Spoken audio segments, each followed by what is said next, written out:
Sir. Thank you Mobin sir.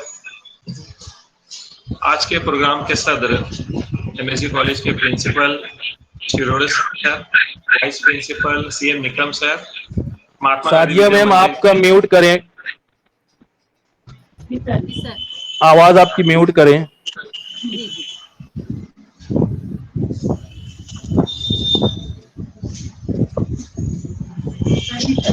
नहीं हुई ma'am अभी तक।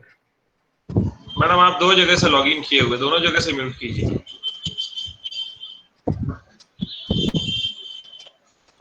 ठीक है। आज के प्रोग्राम के सदर एमएससी कॉलेज के principal Shirode sir, vice principal CM Nikam sir, Mahatma Gandhi Vidya Mandir के ह्यूमैनिटीज के dean Muruna Bhardwaj madam, board studies in Urdu के chairman Sadia madam, MSC college Urdu department के HOD Sajid sir, Ayaz sir, Mubeen sir और दीगर तमाम ही टीचर्स एंड स्टूडेंट्स। सबसे पहले मैं एमएससी कॉलेज के प्रिंसिपल का मैं शुक्रिया अदा करता हूं कि उन्होंने इस प्रोग्राम के लिए मुझे एज ए की नोट स्पीकर इनवाइट किया। वैसे तो जैसा कि मैडम ने एक्सप्लेन किया है, मेरा बैकग्राउंड कॉमर्स का रहा है, लेकिन मैं पूरी कोशिश करूंगा कि रिसर्च मेथोडोलॉजी स्पेशली उर्दू के अंदर क्या हम प्रोसेस कर सकते हैं उसके ताल्लुक से मैं बेहतर से बेहतर मालूमात देने की कोशिश करूंगा। जहाँ तक ताल्लुक है इस वेबिनार्स का कंडक्ट करने का या रिसर्च मेथोडोलॉजी का कंडक्ट करने का, जैसे कि मैडम ने अभी ब्रीफली हम लोगों को बताया हुआ है कि महात्मा गांधी विद्या मंदिर ने काफी रिस्ट्रक्चर किया हुआ है एजुकेशन सिस्टम को। उसमें एक जो सबसे बड़ा कंट्रीब्यूशन रहा है कि संस्था लेवल पे बोर्ड स्टडीज को फ्रेम किया गया है, बोर्ड स्टडीज को फ्रेम किया गया है, फैकल्टीज को सेपरेट बनाया गया है। और इन बोर्ड स्टडीज को बनाने का सबसे बड़ा रीजन ये है कि that is promotion of research culture. जो बुनियादी तो बोर्ड स्टडीज को फ्रेम करने का है कि रिसर्च कल्चर को किस तरह हम सबसे पहली चीज रिसर्च कल्चर हमको बनाना है टीचर्स के अंदर, उसी तरह स्टूडेंट्स के अंदर भी, क्योंकि आज जो हमारे पास स्टूडेंट है वो कल हमारे जो टीचर्स रहने वाले हैं। इसीलिए ये जो बोर्ड स्टडीज का फ्रेम करना और इसकी एक्टिविटी को जो हम सबसे पहले हुए रिसर्च मेथड से, रिसर्च मेथोडोलॉजी से, कि रिसर्च मेथोडोलॉजी क्या, ये एक बहुत ही अच्छा इनिशिएटिव है जिसमें सभी टीचर्स को भी बेनिफिट मिलेगा और इंशाल्लाह आने वाले वक्त में तो जो है वो स्टूडेंट्स को भी इससे काफी फायदा हासिल होगा। तो जैसा कि ये हमारी पहली एक्टिविटी है, आने वाले वक्त में हम बहुत सारी एक्टिविटीज रिसर्च से रिलेटेड हम करेंगे, तो मैं उम्मीद करूंगा बोर्ड ऑफ स्टडीज इससे रिलेटेड और काफी बेहतर तरीके से काम करेगी। तो मैं स्क्रीन शेयर करता हूँ।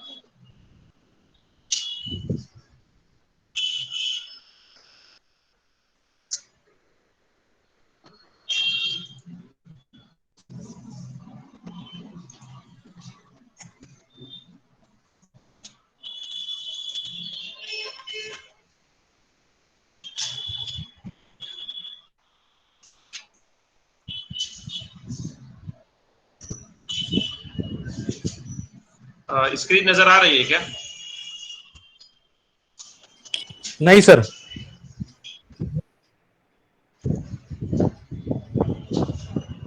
आ रही है?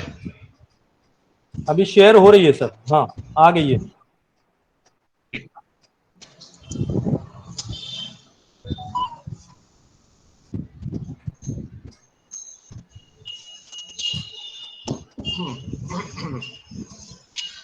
Research methodology in literature and languages. जैसा कि हम रिसर्च मेथोडोलॉजी की बात करेंगे, सबसे पहले तो सवाल मैं स्टार्ट यहाँ से करूंगा कि रिसर्च है क्या। अगर हम बुनियादी बात समझें, जैसे ही हम रिसर्च लफ्ज हमारे जहन में आता है तो उसी वक्त हम सोचने लगते हैं साइंस एंड टेक्नोलॉजी। हमको ऐसा लगता है कि जैसे ही हमने लफ्ज जो यूज किया हुआ है रिसर्च मेथोडोलॉजी का, तो रिसर्च का अल्फाज इस्तेमाल होते साथ हमको लगता है कि रिसर्च मतलब सिर्फ साइंस से जुड़ा हुआ है। लेकिन जैसा कि आज के जमाने के अंदर रिसर्च हर एक फील्ड में जुड़ा हुआ है। रिसर्च की हम बात करेंगे तो हम ये नहीं कहेंगे कि सिर्फ हम साइंस या टेक्नोलॉजी में ही रिसर्च होगा। हम जबानों के अंदर, लैंग्वेजेस के अंदर, लिटरेचर में भी रिसर्च ने अपने पैर फैला रखे हुए हैं। और हर फील्ड में, जिंदगी के हर फील्ड में आज रिसर्च की एक इम्पोर्टेंस है। जैसा कि लफ्ज की अगर हम बात करेंगे, व्हाट इज रिसर्च? रिसर्च हमको वही नाम से समझ में आता है कि रिसर्च सबसे पहले हम सर्च की बात करेंगे। सर्च, जो पहले से जो चीज खोजी हुई है, जो पहले से जो चीज पता है हम लोगों को, उसको हम दोबारा हम देखेंगे, हम रिसर्च करेंगे, दोबारा से सर्च करेंगे। तो रिसर्च, जैसे एक मैं बुनियादी मिसाल रिसर्च के ताल्लुक से, हमको लगता है अभी आज के दौर में कोरोना चल रहा है, हम बार बार हम देखते हैं कि पहले हमको पता चलता है कि कोरोना वायरस के ये सिम्टम्स हैं, फिर कुछ दिन होता है हमको लगता है दोबारा पता चलता है कि ये सिम्टम्स हैं, फिर कुछ दिन बाद लगता है कि ये चेंजेस हो गई। तो ये जो चीज बार बार जो चेंजेस हो रही है, ये हो क्या रहा है? जब हमको एक बार सर्च हो चुका है कि कोरोना वायरस के वजूहात ये हैं जिनकी वजह से हो रहा है, तो हम दोबारा फिर क्यों चीजें होती है? रिसर्च करने का रीजन ये होता है कि हम जो चीजें सर्च होनी है, जो हो चुकी है, उसमें हम नया क्या चीज हो रही है, उसमें क्या तब्दीली हो रही है, उसको बेहतर तरीके से हम लोगों का, ये बहुत जरूरी है। इसीलिए रिसर्च का कॉन्सेप्ट ये होता है कि जो चीज हम ऑलरेडी सर्च की हुई है, उस पर दोबारा हमको नजरसानी करना, उसमें क्या तब्दीली आई और उसमें क्या चीज नया आया है, उसके बारे में सोचना। उसी तरह मैं मुख्तसर से बताना चाहूंगा रिसर्च के मीनिंग जो हम बात करेंगे। Research is original contribution to knowledge, ये सबसे अहम चीज और बुनियादी चीज है। उसी तरह अगर हम डेफिनेशंस की हम बात करेंगे, जब हम रिसर्च को डिफाइन करेंगे साइंस के कॉन्सेप्ट में, तो अलग तरीके से डिफाइन करेंगे। तो हर एस्पेक्ट में जाने के बाद रिसर्च का डेफिनेशन हम चेंज कर देते हैं। रिसर्च इन जनरल अगर हम बात करेंगे, research is original contribution to the knowledge. अब हम बात करेंगे ओरिजिनल कंट्रीब्यूशन नॉलेज में, ओरिजिनली हमने क्या कंट्रीब्यूट किया हुआ है, वो रिसर्च है। तो सबसे पहले हम आ जाते हैं रिसर्च नॉलेज पे कि नॉलेज है क्या। अब अगर हम देखेंगे कि नॉलेज क्या है, जिस तरह हम बात करते हैं इंफॉर्मेशन होती है, नॉलेज है, जैसे दो वर्ड होते हैं, एक इंफॉर्मेशन होता है, एक नॉलेज होता है। इंफॉर्मेशन जो होती है, हम जो चीज कच्ची मालूमात होती है, हम उसे इंफॉर्मेशन कहें। जब हम नॉलेज की बात करेंगे तो वो क्या होता है, प्रोसेस इंफॉर्मेशन। तो नॉलेज की हम बात करेंगे, जिस किसी की किताब पढ़ रहे हैं तो किताब हासिल करते हैं, नॉलेज हासिल करते हैं। तो किताब जो किताब जिसी ने लिखा हुआ है, वो किस बुनियाद पे लिखा हुआ है, कोई ने करने के बाद अपनी चीजें लाई हुई है। तो मैंने कोरोना वायरस के एग्जाम्पल कि अगर हम न्यूज़पेपर में डेली पढ़ते हैं कि आज ये नया वायरस आया, आज वायरस में ये सारी चीज चेंजेस हुई है, तो ये जो ओरिजिनली कंट्रीब्यूट हुआ है, ये ओरिजिनल नॉलेज जो हमको नॉलेज मिली है, तो ये कहाँ से आई है? ये रिसर्च है। तो रिसर्च की हम बात करेंगे तो हम ये कहेंगे original contribution to the existing knowledge. जो जैसे नॉलेज हमारे पास अवेलेबल है, उसमें हम क्या नया देने जा रहे हैं, ये है रिसर्च। रिसर्च के मीनिंग हम सिर्फ ये नहीं कहेंगे कि हम सिर्फ इंफॉर्मेशन को कलेक्ट कर रहे हैं, या पहले से जो इंफॉर्मेशन अवेलेबल है उसी को सिर्फ हम प्रोवाइड कर रहे हैं, तो हम उसे रिसर्च नहीं कहेंगे। तो सबसे क्लियरली, सबसे बेसिक जो बात है रिसर्च की, original contribution to the research. अगर कोई बंदा रिसर्च प्रोजेक्ट करता है, कोई पीएचडी करता है, एमफिल करता है, इसका मीनिंग ये होता है कि वो नॉलेज में कोई एडिशन करने वाला है। जो एग्जिस्टिंग नॉलेज है, जो एग्जिस्टिंग मालूमात, उसमें कोई न कोई नया अजाफी देने वाला है, कोई न कोई इंफॉर्मेशन उसमें ऐड होने वाली है। तो ये बुनियादी चीज है, basic concept, basic definition for research. Research के basic definition, that is original contribution to the existing knowledge. अब अगर हम बात करेंगे डेफिनेशंस की बात करेंगे, तो research usually means finding something new. हम जैसे ही, जिसे मैंने कहा कि ओरिजिनल कंट्रीब्यूशन, मतलब रिसर्च का आउटपुट क्या निकलने वाला, हम कुछ चीज नया दिखाने वाले। अगर हम कोई चीज नई दिखाने वाले हैं तो तभी वो रिसर्च है। अगर हम एग्जिस्टिंग जो सारी चीजें पहले से अवेलेबल है उसी को दिखाने वाले हैं, तो हम उसे रिसर्च नहीं कहेंगे। इसीलिए रिसर्च की मीनिंग क्या है? फाइंडिंग समथिंग न्यू, कुछ नया हम लोगों को दिखाना है। वो नया क्या हो सकता है? वो कोई सब्सटेंस हो सकता है, कोई फॉर्मूला हो सकता है, या कोई इन्वेंशन हो सकती है। ये जनरल में हम रिसर्च की बात करते हैं।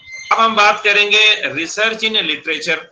अगर हम जबान की बात करेंगे, अब जबान में हम क्या नया करने वाले हैं, तो literary research means finding something new with in a literary work. हम कुछ नया जो ऑलरेडी जो लिटरेरी वर्क किया जा चुका है, जो अदबी वर्क पहले से किया जा चुका है, जो जबान के ऊपर बहुत सारे काम पहले से किए जा चुके हैं, उसमें हम क्या कर रहे हैं, कुछ न कुछ नया खोज के दिखाने वाले, कुछ नया पहलू से उस चीज को बताने वाले। तो लिटरेरी रिसर्च का जो है मीनिंग ये होता है finding something new with in a literary work. जब भी आप उर्दू के रिसर्च के ताल्लुक से देखेंगे, तो आप हमेशा ये देखेंगे जो पहले से जो चीज की हुई है उसी को पर ही नजरसानी है। चाहे उसका वो तनकीदी जायजा हो गया, चाहे उसकी क्रिटिकल एनालिसिस हो गई, या फिर उसका कंट्रीब्यूशन हो गया, चाहे उसकी खिदमात हो गई, किसी शायर ने कोई चीज लिखा हुआ है, किसी मुसन्निफ ने कोई चीज लिखा हुआ है, तो उसकी हम खिदमात की नजरसानी करते हैं कि किस एंगल से क्या चीजें लिटरेचर में, अदब में उसने अपना कंट्रीब्यूशन किया हुआ है। इसीलिए लिटरेरी रिसर्च से हमको ये समझना है कि जो ऑलरेडी लिटरेरी वर्क किया हुआ है उसमें हम कोई नया पहलू, कोई नई चीज हम दिखाने के लिए कोशिश कर रहे हैं। तो ये हमारा बुनियादी चीज हो गई, बुनियादी डेफिनेशन हो गया लिटरेरी रिसर्च से रिलेटेड। उसी तरह जैसे कि मैंने बात कही है कि what is not research, research क्या नहीं है, जस्ट कलेक्टिंग फैक्ट्स और information with no clear purpose. मैंने बहुत सारी मालूमात तो कलेक्ट तो कर लिया है, मैंने बहुत सारी इंफॉर्मेशन को कलेक्ट कर लिया है, लेकिन उसके पीछे कोई मकसद नहीं है, कोई पर्पस नहीं है। और मालूमात को सिर्फ जमा करना रिसर्च नहीं है। हाँ, बहुत सारे स्टूडेंट्स होते हैं कि रिसर्च प्रोजेक्ट करो, वो जाते हैं बहुत सारी इंफॉर्मेशन को कलेक्ट करके लेकर आ जाते हैं। So just collection of information is not a research. हम सिर्फ इंफॉर्मेशन को कलेक्ट करना ये हमारे लिए रिसर्च नहीं है। सबसे इंपॉर्टेंट चीज है कि हमको इंफॉर्मेशन को कलेक्ट करना पर्पसफुल, हमारे पास मकसद होना चाहिए कि उस इंफॉर्मेशन को हम क्यों कलेक्ट कर रहे हैं। उसी तरह उस इंफॉर्मेशन को कलेक्ट करके उसका तज्जिया किया जाएगा और तज्जिया करने के बाद उसका हमको रिजल्ट मिलेगा, इसे हम कहेंगे रिसर्च। ना कि सिर्फ इंफॉर्मेशन को कलेक्ट करना, सिर्फ फैक्ट्स को कलेक्ट करना, हम इसे रिसर्च नहीं कहेंगे। उसी तरह reassembling and reordering of facts, हमने क्या किया, बहुत सारी इंफॉर्मेशन को, फैक्ट्स को पहले से कलेक्ट किया हुआ है, उसी को हमने ऊपर नीचे कर दिया, उसका ऑर्डर का हमने चेंज कर दिया और हमने कहा कि ठीक है वो हम एज इट इज सेम नहीं होना चाहिए, कुछ अलग होना चाहिए, तो हमने ऊपर नीचे कर दिया और उसका इंटरप्रिटेशन एनालिसिस हमने नहीं किए, तो वो भी रिसर्च नहीं होगा। इसीलिए just collection of information, facts और असेंबलिंग ऑफ इंफॉर्मेशन और reordering of information is not research, तो हम उसे रिसर्च नहीं कहेंगे। हमको सबसे इंपॉर्टेंट चीज एक वर्ड ध्यान रखना है, रिसर्च मीन्स ओरिजिनल कॉन्ट्रीब्यूशन। हम क्या कर रहे हैं, ओरिजिनल कंट्रीब्यूट करना है, ना कि हमको कोई चीज को पहले से जो मौजूद है उसी चीज को दोबारा हमको दिखाना है। उसी तरह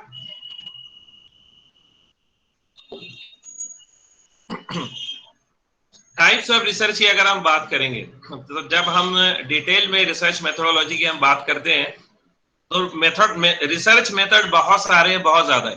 लेकिन हमको जैसे कि मैडम ने भी बात कही कि हम लोग खास तौर पे ये जो वेबिनार रखे हुए, स्पेशली इसमें हम लोगों ने पीजी के स्टूडेंट्स को भी शामिल किया हुआ है, इसलिए मैं बुनियादी चीजें लेकर सिर्फ चलूंगा। क्वांटिटेटिव रिसर्च और क्वालिटेटिव रिसर्च, अगर हम ब्रॉड कैटेगरी में रिसर्च को डिवाइड करेंगे तो हम रिसर्च को दो तरीके से ही करते हैं। उसी तरह बहुत अगर अलग अलग एस्पेक्ट्स की बात करेंगे तो अलग अलग तरीकों से अलग अलग रिसर्च की मेथड्स अवेलेबल है, लेकिन हम अभी बुनियादी तौर पे समझने के लिए रिसर्च दो ही तरीके की होती है, एक तो क्वांटिटेटिव होती है, एक तो क्वालिटेटिव होती है। जो रिसर्च क्वांटिटेटिव होता है उसमें हम स्टैटिस्टिकल टेक्निक्स को यूज करते हैं। क्वांटिटेटिव मीनिंग से समझ में आता है, मतलब हम कुछ क्वांटिटी जमा करेंगे, कुछ नंबर्स को जमा करेंगे और उन नंबर्स को जमा करने बाद उसका हम क्या करेंगे, तज्जिया करेंगे। जैसे मिसाल के तौर पे मुझे ये मालूम करना है कि किसी चीज के ताल्लुक से मैंने 100 लोगों से इंटरव्यू लिया, 100 लोगों से सवाल किया कि इस चीज से आप एग्री है या नहीं एग्री है। उसमें से सपोज 60 लोग एग्री है, 40 लोग जो है एग्री नहीं है। तो ये क्या हो गया, मैंने क्या कलेक्ट किया, यहाँ से क्वांटिटी जमा किया और क्वांटिटेटिव इंफॉर्मेशन कलेक्ट करने के बाद उसमें मैंने क्या किया, अपना राय दिया। तो ये क्या हो गया, क्वांटिटेटिव रिसर्च, जहां हम क्वांटिटी इंफॉर्मेशन को कलेक्ट करते हैं क्वांटिटी में और उसका हम तज्जिया करते हैं स्टैटिस्टिकल टेक्निक्स को, स्टैटिस्टिकल टूल्स की मदद से, तो वो रिसर्च होता है क्वांटिटेटिव। अब हम बात करते हैं क्वालिटेटिव रिसर्च, जो कि आप खासतौर पर लैंग्वेजेस काफी इंपॉर्टेंट है। Using library research, textual based analysis, जिस तरह का हम, अब अगर मैं बात करूंगा सोशल साइंस के दूसरे सब्जेक्ट्स की हम बात करेंगे लैंग्वेजेस को छोड़ के, जिस तरह अगर मैं कॉमर्स बात करूंगा तो मैं ये बात करूंगा कि मैंने 100 कस्टमर्स का मैंने सर्वे किया, मैंने 100 बिजनेसमैन का सर्वे किया, ये क्वांटिटेटिव हो गया। अब क्वालिटेटिव ये हो गया कि हम लोगों को जो ऑलरेडी लाइब्रेरी में इंफॉर्मेशन अवेलेबल है, जो टेक्सुअल बेस्ड इंफॉर्मेशन अवेलेबल है, उसे हम कलेक्ट करेंगे। जिस तरह अगर हम उर्दू की मिसाल लेंगे, भाई ठीक है, मैंने किसी एक शायर का लिया, उसकी लिखी हुई तमाम किताबें मैं जमा करता हूँ और जमा करने के बाद उसके ऊपर मैं तज्जिया करूंगा। तो ये क्या हो जाएगा, क्वालिटेटिव रिसर्च हो जाएगा, जहां हम किसी क्वांटिटी को लेकर हम उसका तज्जिया नहीं करते, हम यहाँ क्वालिटेटिव मैटर्स को लेकर करते हैं। जैसे हो गया किसी शायर का, किसी मुसन्निफ का हम तनकीदी जायजा करेंगे कि किसी शायर ने अगर किसी एक मुद्दे के ऊपर बहुत सारी चीजें लिखी हुई है, तो उसकी हम जितनी भी उसकी राइटिंग्स हैं हम उसको कलेक्ट करते हैं और उसका तनकीदी जायजा करेंगे, ये कौन से पहलू से काम किया हुआ है, कौन सी चीज पे लिखी हुई है, कौन सी चीजों पे नहीं लिखी हुई है, कौन सी चीजों पे उनको लिखना भी बाकी है। तो ये हमारा क्या हो जाएगा, क्वालिटेटिव रिसर्च हो जाएगा। तो जो आपको लैंग्वेजेस में यूज करना है वो हमारा रहने वाला है क्वालिटेटिव रिसर्च, जिसपे ही आपको फोकस करना है, ना कि क्वांटिटेटिव रिसर्च। क्वांटिटेटिव रिसर्च जो सोशल साइंस के दूसरे सब्जेक्ट्स में या फिर फिजिकल और लाइफ साइंसेस में यूज किया जाता है। आमतौर पे क्वालिटेटिव रिसर्च हम लिटरेरी वर्क के लिए ही यूज करते हैं, जहां हम लाइब्रेरी का इस्तेमाल करते हैं, जर्नल्स का इस्तेमाल करते हैं, बुक्स का इस्तेमाल करते हैं, या फिर किसी भी टेक्सुअल बेस में जो इंफॉर्मेशन अवेलेबल है वो उस इंफॉर्मेशन का यूज करके हम हमारा तज्जिया करते हैं और हमारा आउटपुट देते हैं। ये बुनियादी हो गई टाइप्स ऑफ रिसर्च। उसी तरह स्टेप्स इन रिसर्च। अब हमने तो बुनियादी चीज समझ ली है कि हम कौन से टाइप का रिसर्च है हमारा, और बुनियादी चीज रिसर्च हमारा है क्या। अब हमको रिसर्च करने के लिए हमको क्या क्या स्टेप्स को फॉलो करना है। सबसे इंपॉर्टेंट चीज है, सबसे प्रायोरिटी चीज है सिलेक्शन ऑफ रिसर्च टॉपिक। सबसे पहले हमको क्या करना है, रिसर्च का टॉपिक यूज करना है। हमको ये फाइनलाइज करना है कि हम किस चीज के ऊपर रिसर्च को हम फाइनल करने वाले। हमारा जो रिसर्च टॉपिक है, जब हम बात करेंगे, सबसे इंपॉर्टेंट चीज जो हम लोगों, देखो रिसर्च टॉपिक, रिसर्च में एक ऐसी चीज होती है जो कि हमारी शुरुआत है। जैसा कि अगर हमारी शुरुआत ही गलत होगी तो हमारा एंड भी क्या होने वाला, सही होने वाला नहीं है। इसीलिए ज्यादातर पीएचडी के स्कॉलर्स हो गए या फिर जो पीजी के स्टूडेंट जो रिसर्च में काम करते हैं, रिसर्च को टॉपिक सिलेक्ट करने में बहुत ज्यादा घाई करते हैं कि जितनी जल्दी हो सके उतनी जल्दी रिसर्च को टॉपिक को फाइनलाइज कर लिया जाए। लेकिन जब हमारा रिसर्च आगे चलता है तो तब हमको पता चलता है इस पे मैं काम कर सकता हूँ कि नहीं काम कर सकता हूँ। इसीलिए रिसर्च टॉपिक जो है सिलेक्शन वो बहुत इंपॉर्टेंट होता है। उसको उन्वान हमको सिलेक्ट करने से पहले हमको ये समझना है सबसे पहली चीज कि हमारा इंटरेस्ट उस टॉपिक में है कि नहीं है।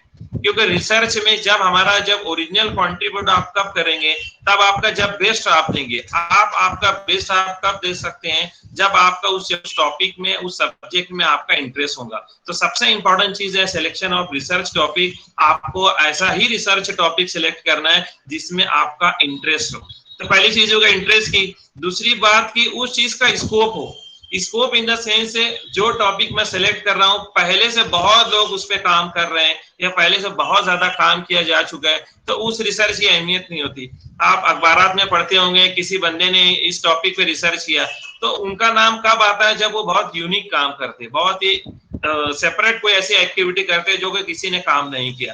तो रिसर्च टॉपिक सिलेक्ट करने में सबसे अहम चीज ये है हमारा इंटरेस्ट हो गया। इंटरेस्ट के अलावा उस चीज में जो है हमको ये देखना है कि कंटेम्पररी इश्यूज लेना है कि जो कुछ नई चीज उसमें है जो कि पहले किसी ने काम नहीं किया हुआ। ज्यादातर रिसर्च में आसानी का काम ये करते हैं कि जो पहले से लिया है उसी के ले लो, किसी और नजरिए से बात कर लेंगे, लेकिन वो चीज नहीं होती है। लेकिन सबसे अहम चीज क्या होता है, जब इंसान रिसर्च का काम कंप्लीट करता है, रिसर्च के एक सिस्टम में जुड़ता है, तो वो लाइफ में एक ही बार करता है, प्रोजेक्ट एक ही बार बनाता है। तो जितना बेहतर, जितने अच्छी तरीके से वो चीज करता है तो उसको उस चीज का बेनिफिट मिलता है। तो स्टेप्स में हमने पहली चीज देख लिए कि सिलेक्शन ऑफ रिसर्च टॉपिक हो गया, कि हमने टॉपिक का सिलेक्शन हो गया। अब उसके बाद हम नेक्स्ट स्टेप करेंगे एक्सटेंसिव लिटरेचर सर्वे। लिटरेचर सर्वे एक बहुत अहम चीज होती है रिसर्च स्टेप में। जैसे मिसाल के तौर पे मैंने एक टॉपिक का मैंने सिलेक्शन कर लिया, अब मुझे क्या करना है, लिटरेचर सर्वे करना है। लिटरेचर सर्वे के मीनिंग ये होता है जो टॉपिक मैं सिलेक्ट किया हूं उस टॉपिक से रिलेटेड इससे पहले कितने लोगों ने उससे रिसर्च कर चुकी, उन सभी रिसर्च को मैं पढ़ूंगा। जैसे मैंने एक टॉपिक ले लिया हूं, उस टॉपिक से मैं प्रीवियस स्टडीज की स्टडी करूंगा कि मैंने जो टॉपिक लिया हूं इस टॉपिक से पहले कितने लोगों ने रिसर्च किए हुए हैं। जब भी रिसर्च की हम बात करते हैं, जब भी रिसर्चर जब अपनी रिसर्च प्रोजेक्ट को कंप्लीट करता है, कंप्लीट करने के बाद वो अपने रिसर्च की लिमिटेशंस देता है। वो ये दिखाता है कि मैंने इतना तो रिसर्च किया हुआ है, लेकिन मेरे रिसर्च में अभी भी मुझे लगता है कि इस चीज पे काम करना बहुत जरूरी है, इस चीज पे भी आने वाले वक्त में काम होता है। तो जो रिसर्च लिमिटेशन होती है वो आने वाले रिसर्चर्स के लिए टॉपिक देती है। तो हम लिटरेचर सर्वे इसके लिए करते हैं कि जब हम जो टॉपिक हमने सिलेक्ट किए हुए हैं वो दोबारा नहीं होना चाहिए। ऐसा नहीं होना चाहिए कि मैंने जो टॉपिक ले लिया हूँ पहले से उस पर काम किया जा चुका है, अगर हम बाय चांस दोबारा फिर से उसके ऊपर काम हो रहा है तो आपके रिसर्च की कोई कीमत नहीं रहने वाली। इसीलिए हम लोगों को ये चीज जाहिर करने के लिए कि हमारा रिसर्च टॉपिक, हमारा रिसर्च कॉन्सेप्ट यूनिक है, अकेला है, इस पे किसी ने काम नहीं किया, इसके लिए हम लोगों को लिटरेचर के ऊपर बुनियाद हमारी उसी के ऊपर होती है। तो लिटरेचर सर्वे से हम ये जाहिर करने की कोशिश करते हैं, जैसे सपोज मैंने एक टॉपिक सिलेक्ट कर लिया, अब लिटरेचर सर्वे में सपोज मैंने 50 बुक्स, जर्नल्स, आर्टिकल्स के मैंने स्टडी किया, और स्टडी करने के बाद मैंने ये जाहिर किया कि देखो मैंने 50 बुक्स, जर्नल्स का स्टडी किया हूँ और मैं जो एंगल से काम कर रहा हूँ, जो मैं मुद्दे पे काम कर रहा हूँ, आज तक के उस पे किसी ने काम किया, उससे रिलेटेड बहुत से लोगों ने काम किया, ज्यादातर रिसर्चर्स ने ये रिकमेंड किया, लिमिटेशन दिखाई है कि आने वाले वक्त पे इस पे काम होना चाहिए और मेरा काम ये है। तो रिसर्च प्रॉब्लम, रिसर्च एक्सप्लेनेशन यहीं से होता है। तो टॉपिक के सेलेक्ट करना, लिटरेचर को उसको सपोर्ट देना कि मेरा टॉपिक यूनिक है, यूनिक हम टॉपिक को कहाँ दिखाएंगे, इसकी बुनियाद हमारी होगी वो लिटरेचर सर्वे से, जहां हम ये वाजे करेंगे कि मेरा टॉपिक यूनिक है, इससे पहले ये टॉपिक पे किसी ने काम नहीं किया है, जिन्होंने इससे रिलेटेड काम किया हुआ है उनका एंगल, उनका एरिया अलग था और मेरा काम करने का एरिया और एंगल अलग है। ये हमारा सेकंड पार्ट हम हो जाता है लिटरेचर सर्वे का। इतना कंप्लीट होने के बाद, जस्टिफिकेशन ऑफ हमारा जो टॉपिक होने के बाद, अब हम क्या करते हैं, रिसर्च डिजाइन पे जाते हैं। रिसर्च डिजाइन मतलब क्या हो गया है कि हमको ब्लूप्रिंट बनाना है कि मेरा रिसर्च कहाँ से शुरू होगा, कहाँ से वो खत्म होगा, किस तरीके से मैं डेटा कलेक्ट करूंगा, किस तरीके से मैं मालूमात को कलेक्ट करूंगा, किस तरह से उसका मैं तज्जिया करूंगा और किस तरीके से मेरी रिपोर्ट बनेगी। तो हम क्या करेंगे, रिसर्च डिजाइन बनाएंगे। कोई भी चीज जो है सही तरीके से चलनी चाहिए, तो जो रिसर्च डिजाइन जो होता है वो ब्लूप्रिंट होते हैं इंटायर वर्क का।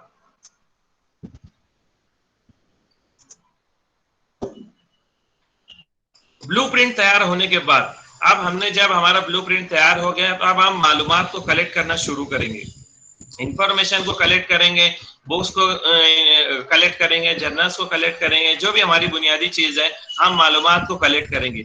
मालूमात को कलेक्ट करने के बाद उसका हम क्या करेंगे, तज्जिया करेंगे। तज्जिया होने के बाद उसका हम क्या करेंगे, जनरलाइजेशन करेंगे, इंटरप्रिटेशन करेंगे, हम उसे कंक्लूड करेंगे। कंक्लूजन के बाद हम रिपोर्ट लिखने का काम शुरू करेंगे। मैं एक एग्जांपल से इस स्टेप्स को डिटेल में समझाना चाहूंगा। जैसे मैंने एक एग्जांपल अभी यहाँ पे उर्दू से रिलेटेड लिया हूँ। सबसे पहले जैसे मैंने दिया हूँ कि selection of research topic, suppose मैंने एक टॉपिक यहाँ पे सिलेक्ट कर लिया हूँ कि उर्दू अदब में बच्चों का मंजूम अदब, मतलब जो उर्दू बच्चों के ताल्लुक से जो नज़में लिखी गई है उसमें मुझे ये जानना है कि उर्दू अदब में कितने लोगों ने लिखा हुआ है। तो ये मेरा क्या हो गया, मैंने इस टॉपिक को सिलेक्ट कर लिया, ये मेरा रिसर्च टॉपिक हो गया है, मैंने इसे फाइनलाइज कर लिया कि मुझे इस एरिया में काम करना है। अब नेक्स्ट स्टेप हमारा क्या है, एक्सटेंसिव लिटरेचर सर्वे। अब मैं क्या करूंगा, ऐसे बहुत सारे रिसर्चर्स को ढूंढूंगा, ऐसी बुक्स देखूंगा जो के बच्चों के मंजूम के ऊपर पहले से काम किए जा चुके हैं, बच्चों की नज़मों के ऊपर पहले से बहुत सारा काम किया जा चुका है, जो इस पे काम कर चुके हैं। मैं ये देखूंगा कि बहुत सारी बुक्स, जर्नल्स को, रिसर्चर्स की रिपोर्ट्स को मैं पढ़ूंगा कि उन्होंने इस ताल्लुक से क्या काम किया और किन किन शोरा के ऊपर किन किन चीजों पर वो ऑलरेडी काम कर चुके हैं, कौन किस चीजों को वो लोग पहले से ले चुके हैं, मैं इस चीज को पहले यहाँ से ले लूंगा। अब इतनी चीजें लेने के बाद मुझे पता चलेगा कि जो इस अदब के अंदर लिखने वाले 50 जो बड़े बड़े राइटर्स हैं, 50 जो बड़े बड़े शोरा हैं, जिसमें से कुछ ऐसे हैं जिनके ऊपर अभी तक के काम ही नहीं किया गया, तो मैं क्या करूंगा, उन लोगों को उनके बुक्स को, उनके जर्नल्स को, उनके जो नज़में हैं, उनके जो राइटिंग्स हैं, उनको लेकर इस टॉपिक पे मैं काम करना शुरू करूंगा। अब अगर बाय चांस मैं लिटरेचर रिव्यू को, सर्वे को यहाँ से अगर हटा देता हूँ तो मैं हो सकता है कि जो मेरे सामने आएगा उसको लेकर मैं काम करना शुरू कर दूंगा। इसीलिए लिटरेचर सर्वे हमारे रिसर्च के लिए बहुत ही इंपॉर्टेंट रोल अदा करती है।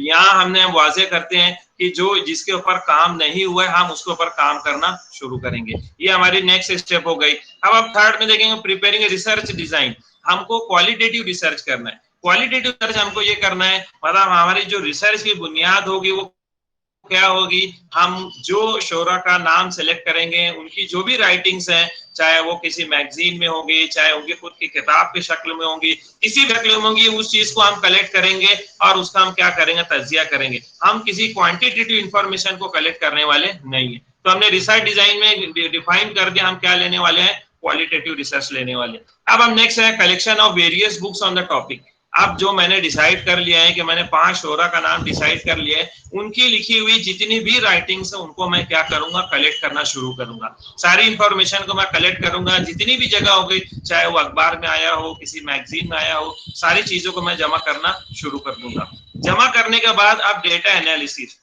जो चीजें मैंने जमा की है अब उसका मैं क्या करूंगा, तज्जिया करूंगा। मैं ये देखूंगा कि किसने किस एंगल से लिखा हुआ है, किस चीजें भी दिए हुए, बच्चों के किन चीजों पे उन्होंने फोकस किए हुए, कहाँ चीजें उन्होंने काम किए हुए, उस सारी चीजों का मैं तज्जिया करूंगा।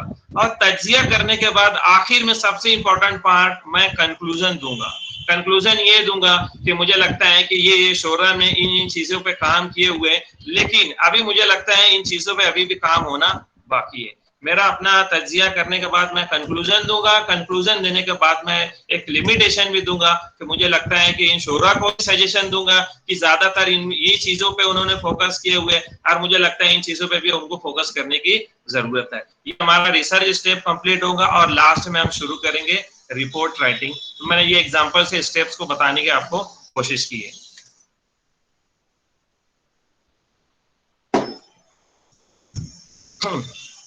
उसी तरह रिसर्च प्रॉब्लम की अगर हम बात करेंगे, जिस तरह हमारा जो टॉपिक है वो हमारा रिसर्च प्रॉब्लम ही होता है, हम एक सॉल्यूशन ढूंढने की कोशिश कर रहे हैं। हम प्रॉब्लम में ये बताने की कोशिश कर रहे हैं कि भाई उर्दू अदब में इस ताल्लुक से कितने काम हुए, ये हमारा प्रॉब्लम है। और हमारा जब रिसर्च कंप्लीट होगा तो हमारा उस चीज का क्या होगा, सॉल्यूशन होगा। ये हमारा हो गया रिसर्च प्रॉब्लम।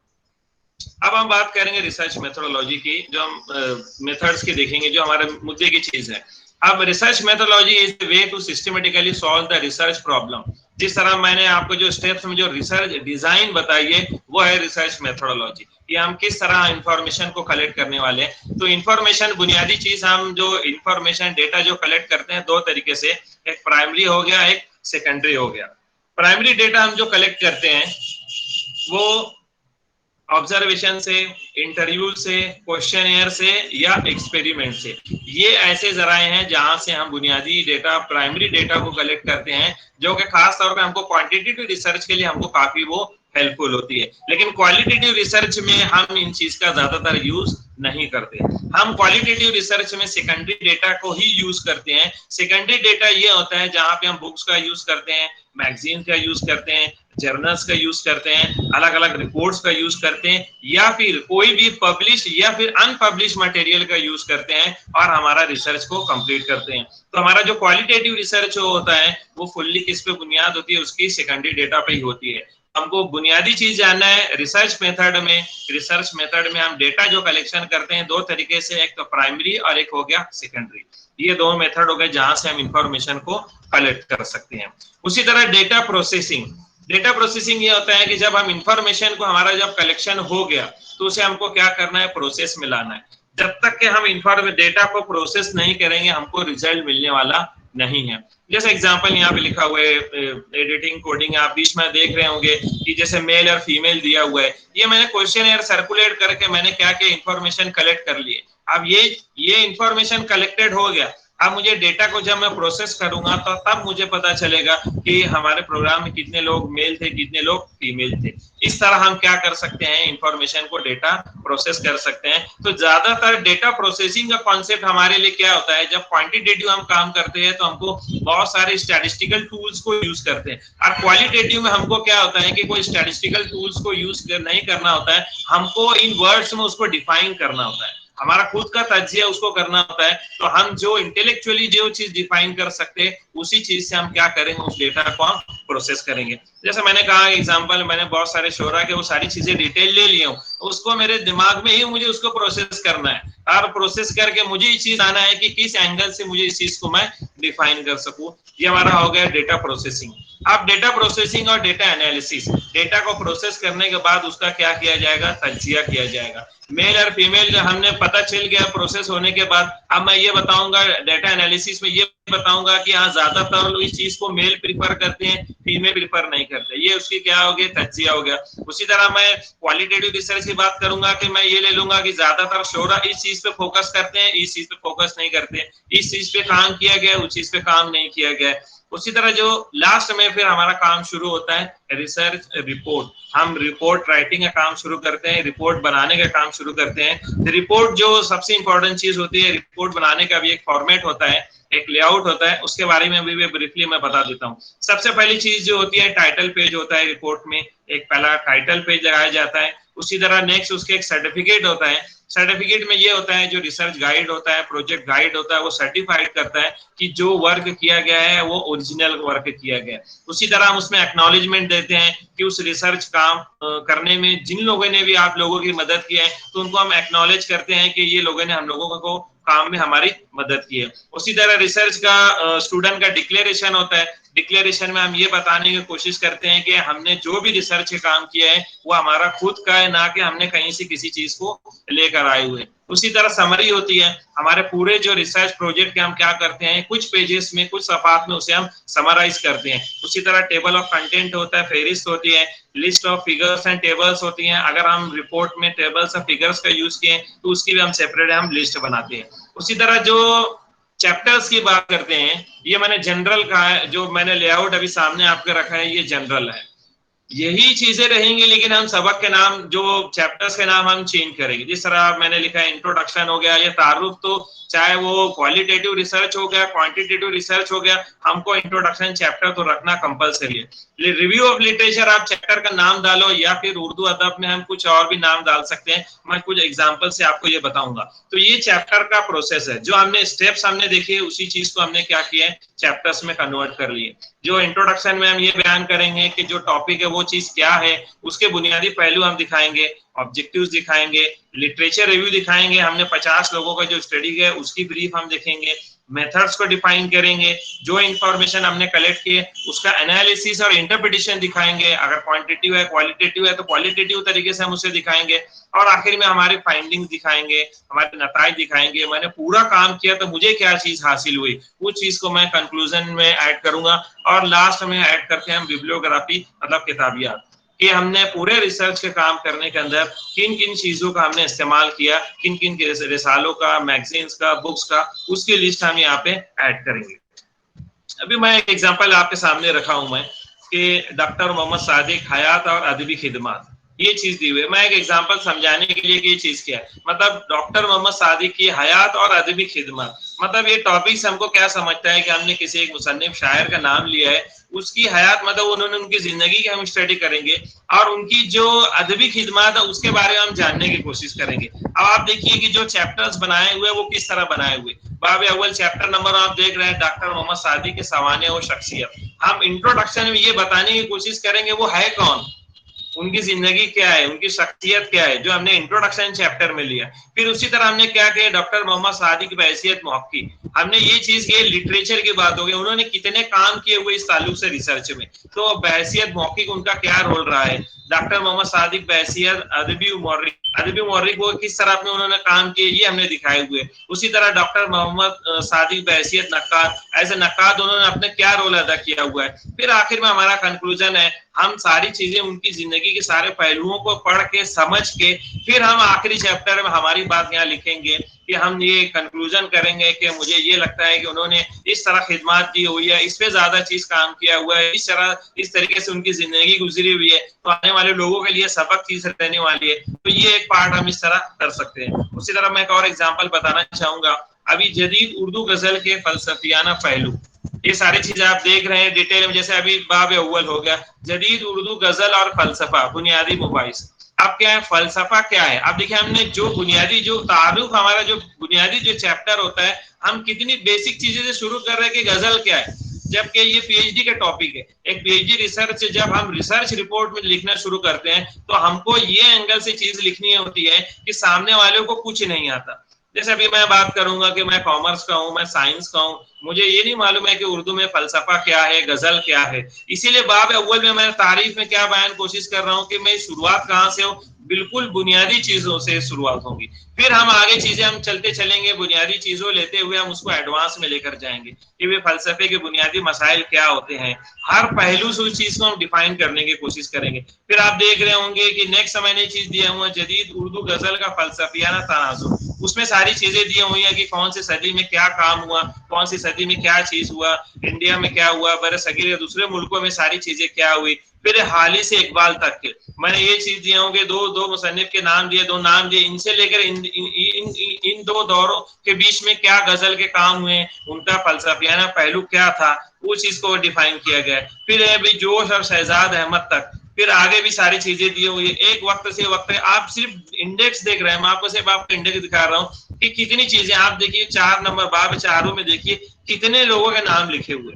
इतने लोगों की एक एक चीजों की गजलों को लिया गया है और उनका फलसफियाना पहलू उनको देखा गया, यानी फिलोसफिकल एस्पेक्ट हम उस पर देखे हुए कि उनके गजल में लिखी हुई जो चीजों पे उन्होंने फिलोसफी के ऊपर कितना फोकस किया हुआ है। तो हमारा जो एस्पेक्ट हमने लिखे हुए हैं वो फिलोसफिकल एस्पेक्ट रखे हुए, तो इस तरह देख सकते हैं कि कितनी इस चीज के ऊपर मेहनत की हुई है। तो मैंने कोशिश की है, उर्दू का कोई टीचर ना होते हुए फिर भी मैंने कोशिश की हूँ कि मैं उर्दू के ताल्लुक से जितना हो सके बताने की कोशिश की हूँ। तो मैं उम्मीद करता हूँ कि जो भी चीजें मैंने बताई आप लोगों को इससे इंशाल्लाह फायदा हासिल होगा। और मुबीन सर।